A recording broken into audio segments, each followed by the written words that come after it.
You guys know when like you're knighting someone, the process of knighting someone, and then they get on one knee, and then you do the thing with the sword, and you tap their shoulder as you're knighting them? Is that not kind of sexy? Kind of, you know?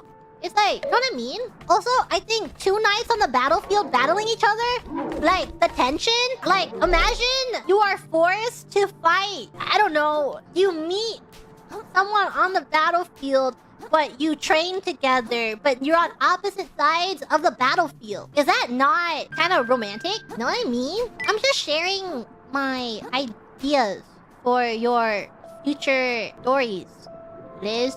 Just some little bit of romance.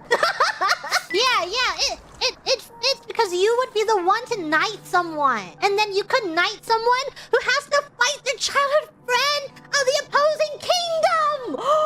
Is that not crazy? Oh, goodness. Oh, God, that's a good idea. That's a great idea. Yeah, and then the final words, they have like a sword at each other's throat. Or like one of them is on the ground with and then has a sword to their throat, and they're like, just do it. And then the other person's like hesitating because they don't want to do it, and they're just like, we both know you have to, so just do it. And whoa, that's crazy. This thing, that's like a peak trope.